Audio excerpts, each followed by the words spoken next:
and welcome to our video about what you need on a boat. What do you actually need on a boat? What do you absolutely need on a boat? Oh, Kai wants to say hi too. Can you say hi, Kai? So in this video we want to give you through our experience so far what we have really needed while we are cruising and sailing, so that you are prepared when you are going for your sailing or cruising trip. So one of the necessary things is also heating, which we threw out and now we're cold and we have to drink our tea. It gotten cold in Greece again. Why did we have to throw it out? And wait. So we can fit more crap in the boat. Yeah. You absolutely need. Priorities. Yeah. Yeah. Alright, should we start with the safety gear? Safety gear, yes. Safety first. Safety first. Safety first, and yes, this is Leo's most treasured possession. Lights. You want to start with lights? Okay, lights. So we have multiple torches here. Oh, this Also, stopped working. A head torch and The most important part of boat life is a head torch. yeah, You not only it need is. one, you need... We have at one least- each. Yes. Now we have 3 in the boat, that's new. Oh, And didn't then know you spent money. you need an underwater flashlight. Yeah. Like that. Pretty strong, so you never know. You might use it for diving, maybe you want to get out of anything. And I have saved your phone when it fall in the water in the harbor at night. True. So I mean, I didn't save it, it was gone. you fished it out, so I was happy about that. And that doesn't really work. That came with the boat. Yeah, that's a Mac light. It needs batteries, but it's good for intruders, or when Pernilla is a bit naughty. And Wow. wow. Okay, So, anyway, it's important to have it even if you don't, like... I mean, even if you're not sailing at night, then you should definitely have some sources of light, but also an anchor, or if you go in the engine room, you will need Yeah, it for for sure. all- Lots of dark places on a boat, even during the day.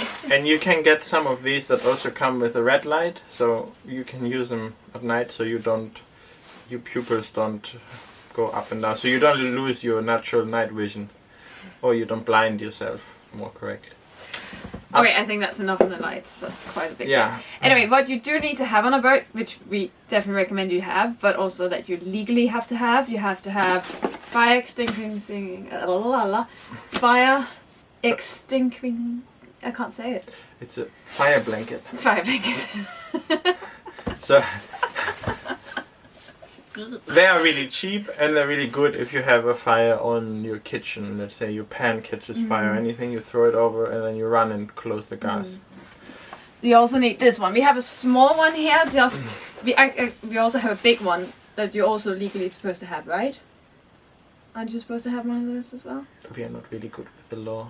Okay, I think you're supposed to... We have a bigger one and then we have a small one that we keep in the other part of the boat, just in case. We have 2 more, but I think their box is expired.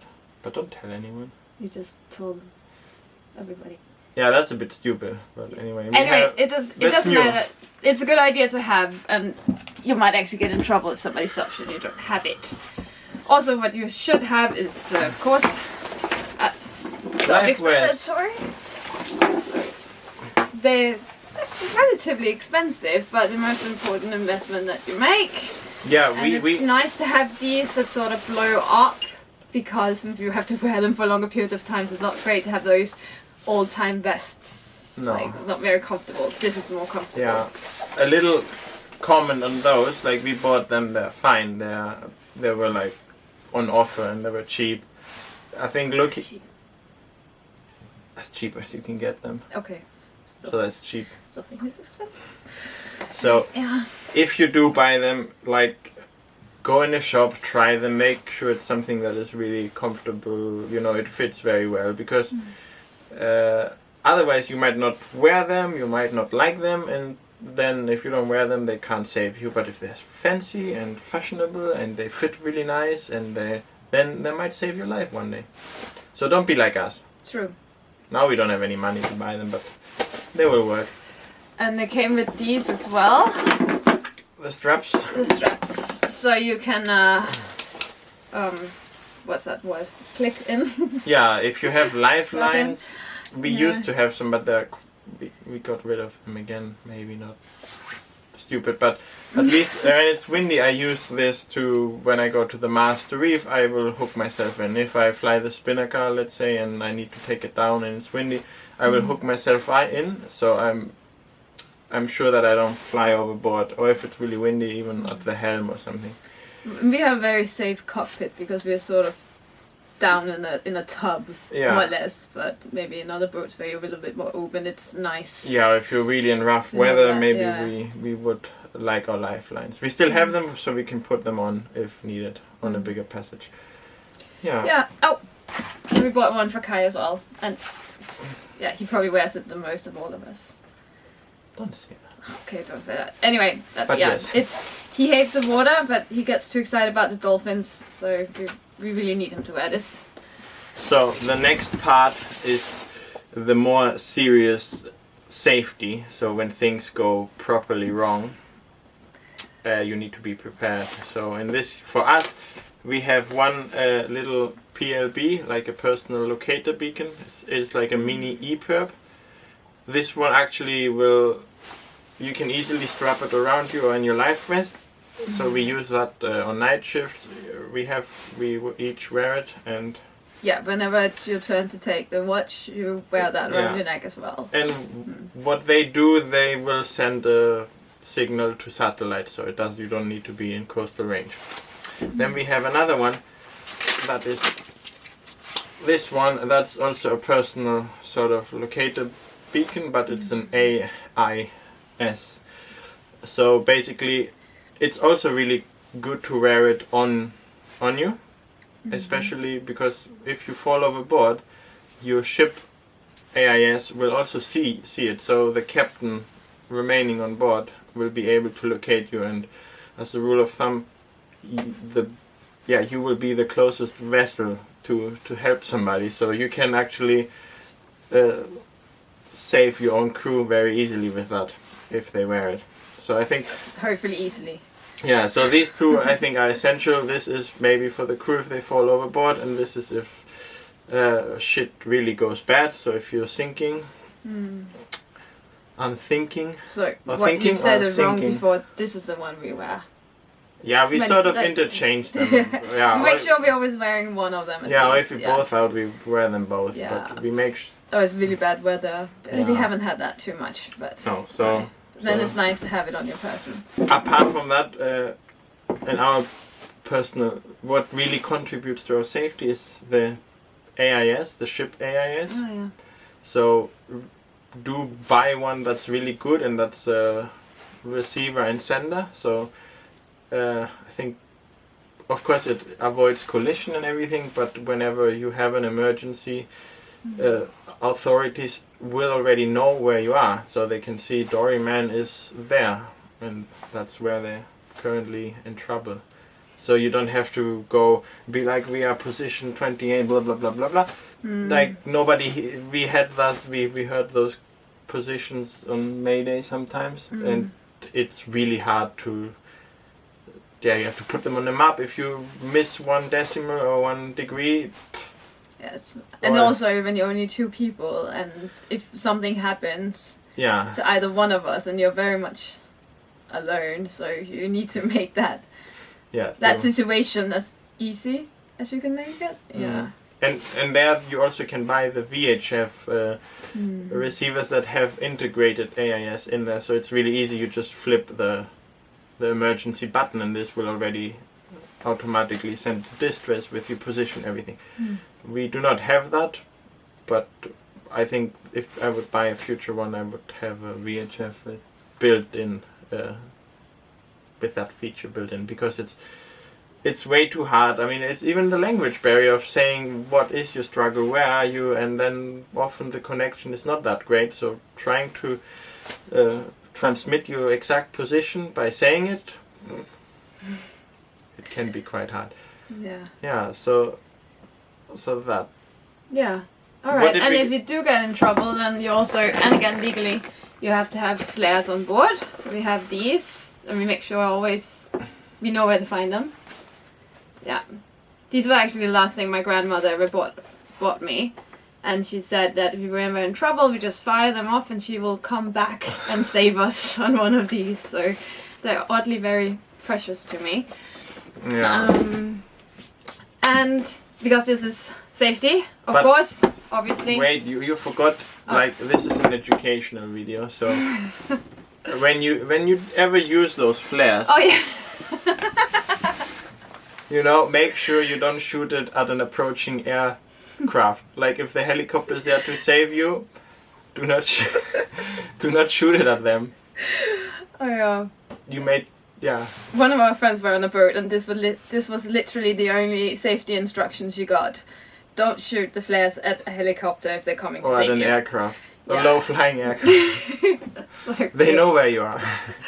Anyway, But yeah, anyway. I think this is way more precise than any flares. And, but you have to have the flares anyway, Yeah, so you have to have them. And yeah, so can I say now? It's safety videos, of course you have to have your first aid kit. Ta-da! We actually have a lot more stuff than this. I mean, if anyone reads this, it's yeah, probably it's like, like 40 years old. All the new stuff is in there. We have a lot of extra stuff. And we'll just say the one thing that because we're cruising, what we also did is that we I contacted a doctor, and I also contacted the vet, and I made sure that we have medicine on board, that if something happens and we're out of sea, that we can hopefully manage for ourselves for a few days until we can get help. And that's a whole list on its own, but that's a really good idea.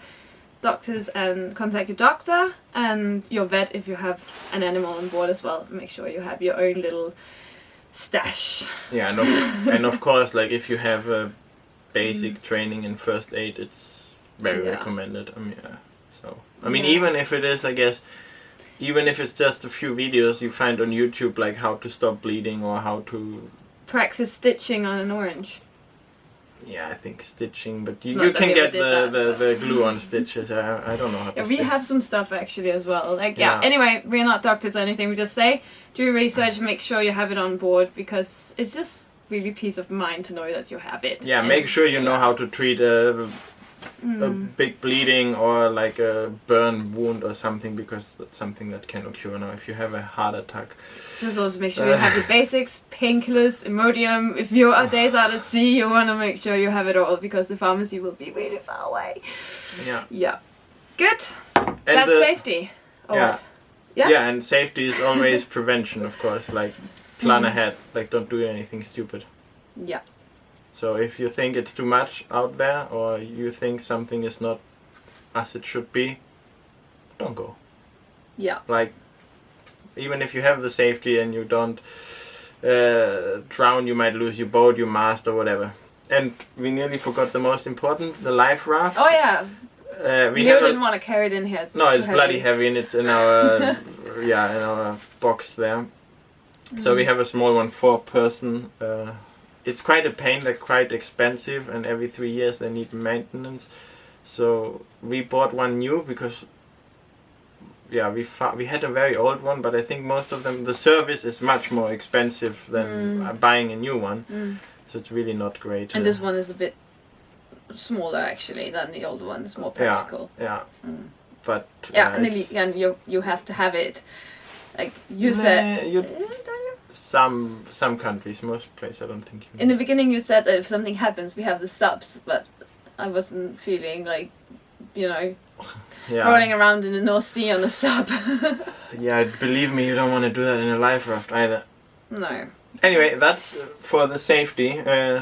Maybe we will do a more No. Anyway, that's for the safety. If you want, let us know. We can maybe write down and put a list on our website. Yeah. Yes. Yeah? Yeah. Cut. So let's go into what do you need to be successful in navigating your boat through the seas.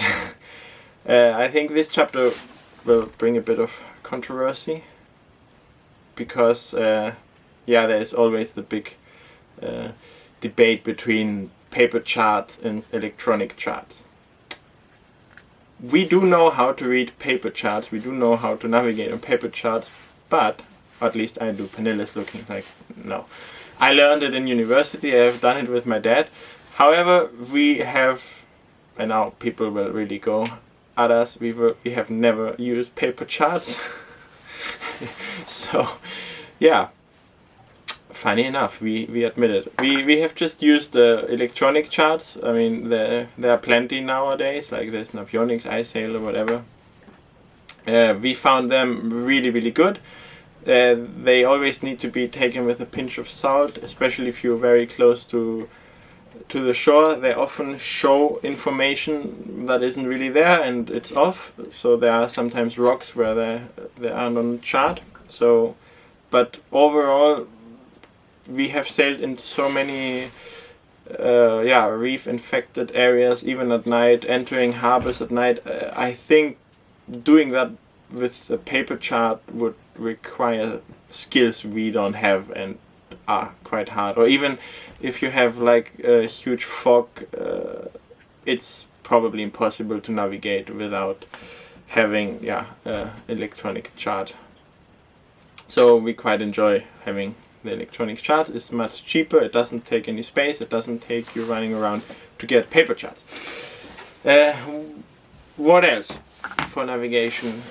Something that we find really good is binoculars to look ahead. So yeah, binoculars, buy some that are really good. They don't have to be super expensive. I think with around upwards of 200 euros you can get something that is really good. What we have found really useful is online apps like Navily or No Foreign Land to find anchorages, safe anchorages, get an opinion beforehand how this anchorage behaves in various weather conditions. So pilot books are also something that is really good because they are written by experts and they have been to most of the places, and you find a lot of information, probably a bit better than some of the available apps, but they are quite costly, some of them.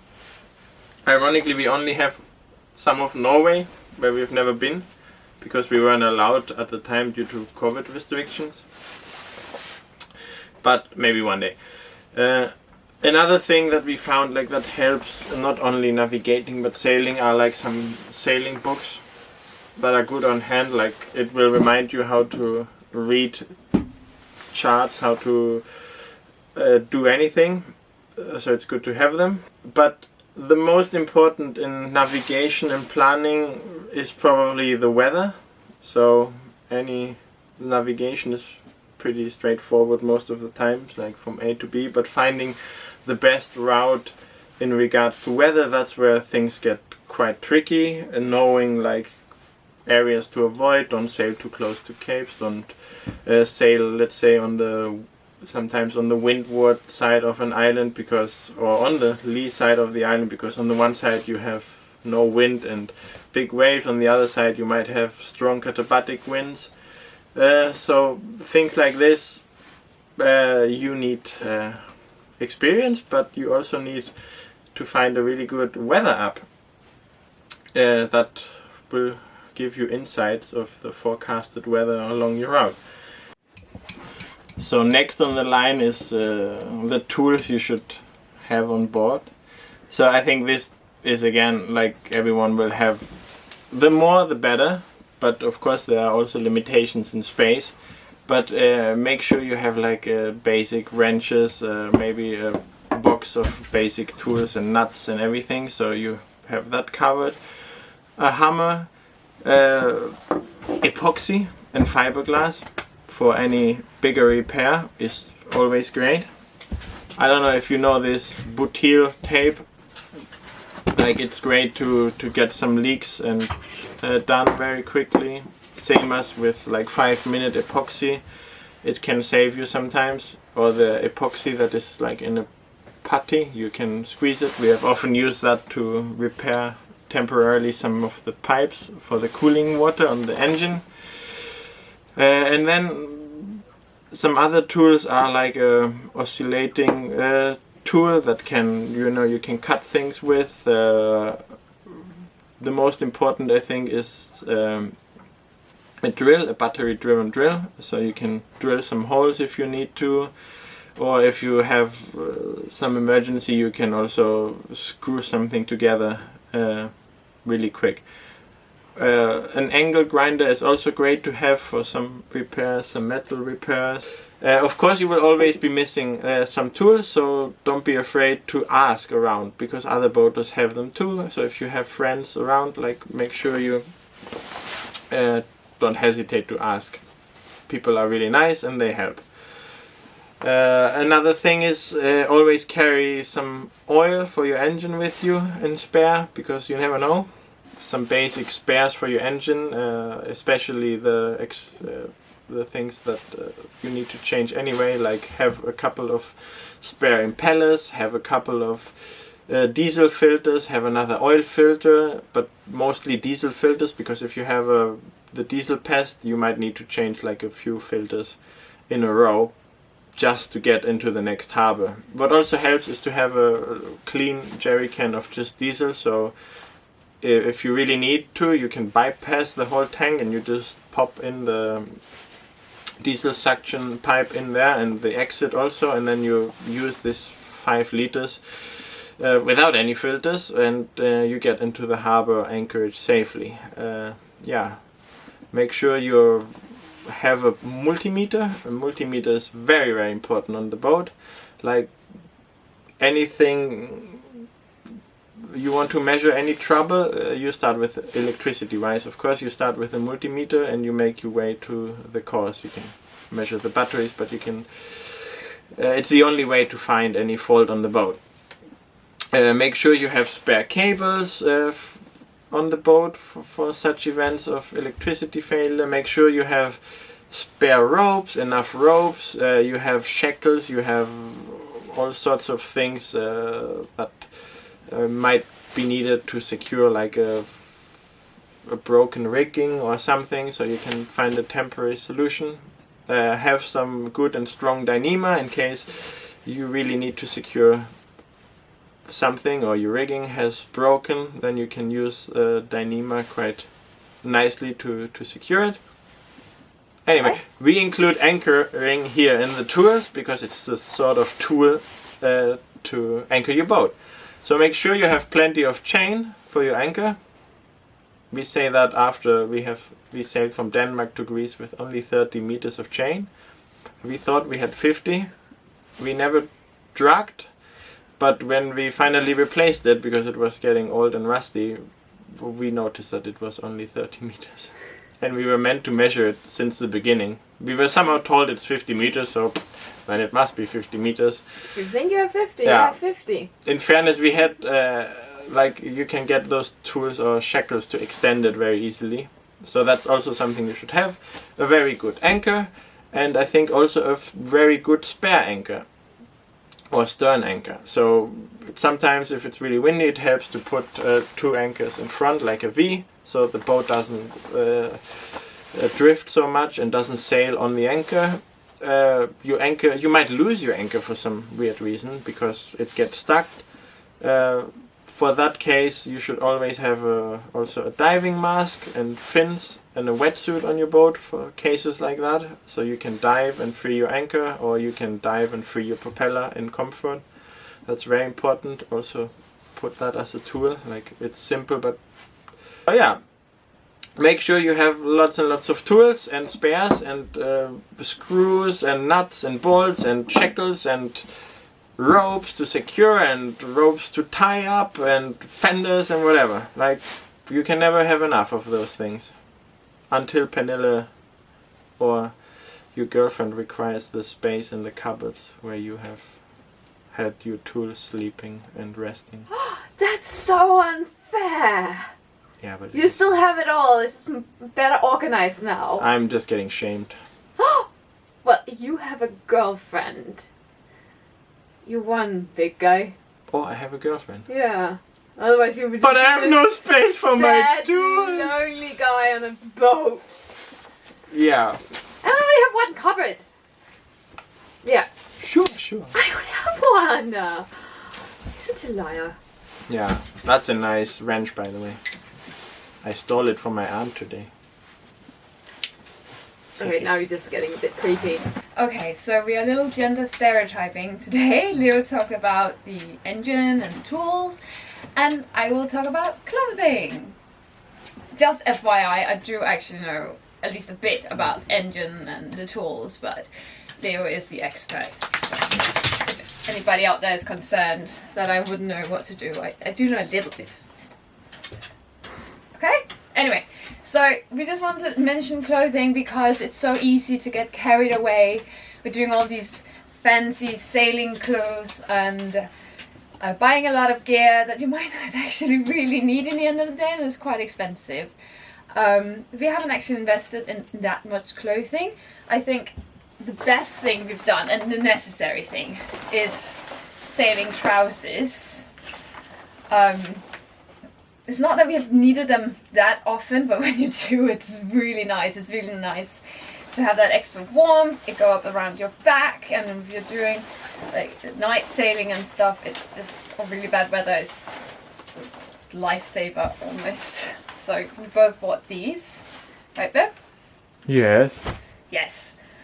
Then Leo has a sailing jacket because he got very lucky that he found a very nice one on sale. I never found one on sale in my size, but actually ended up going the whole time with just my regular winter coat. I have this one. I mean, none of this is an ad or anything. I just have this long coat. It's absolutely fine. I used it to ski in as well. Actually the same as my sailing trousers. I use that for skiing. Works perfectly well. Might not look fashionable, but it looks okay. Function over fashion around here. And then another thing is, it is advisable to have sailing gloves, but we feel this is the sort of thing that we would always lose.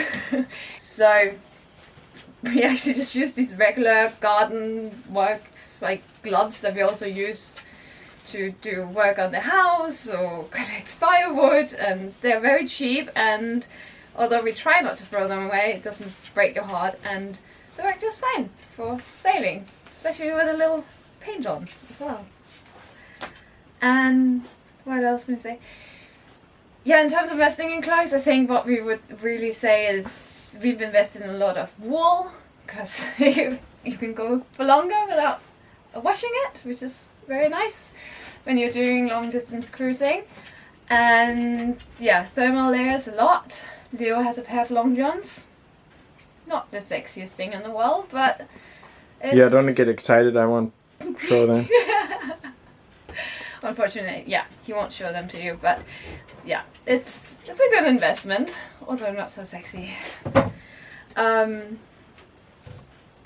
oh, last thing. Woo, this is important. Ugh, my favorite thing I ever bought. And they look really terrible now. Can you see them? Yeah. My boots. These from Tresson. Again, not an ad. Nobody's sponsoring us. They are worse for wear at this point, but I really love them. They go down to like, I think -10 degrees. They have a good grip on deck, and they're neoprene, and of course, I mean, they're wellies, so they're watertight, and there's nothing better on a boat that you're able to jump in and out of your shoes really quickly and easily. So there you go. I would say that's basically all the gear you need for sailing. And now my sexy assistant will show you his lovely outfit for sailing. Can you just do a little catwalk back and forth and maybe take your coat off so we can see what the trousers look like? Just a little strip show here for the good folks. Come on, babe. You're ridiculous. Yeah? It's a bit hard to pee with those, but yeah, I won't show you how you do it. But you lost it. you look like a turtle. Kai is looking at you with great judgment. Okay. And you can put Kai in here. Wait. I don't think he would. I think you could when he was a puppy, darling. No, don't do it to him. Oh. Oh, baby. Yeah. He's like, I'm not a bloody kangaroo, Daddy. Yeah. Yeah. Oops. I'm not a cat either. Stop throwing me. Hey, that's all it folks. Okay. So So that's all, folks. So thank you for watching. We hope you found it useful. Of course, this is not an exhaustive list of everything you need on board, but we just find that these, to us, are the most essential and the ones that we've had the most use out of. Yeah, and we might try to make a more extensive list. Stuff will come up all the time. Keep checking our website. Oh yeah, Blinded. Getting blinded, yes. So, thanks for watching. You want to say that without the sun on your face? So, thanks for watching. Thank you for watching. Bye-bye. Bye. So babe, Yeah? what's it like filming how-to guides for YouTube? Overwhelming. And difficult. So much to say, so little time. And I don't know why I'm wearing this, I'm pretty hot. You said you were so cold because we don't have heating Yeah, but now I'm anymore. warm.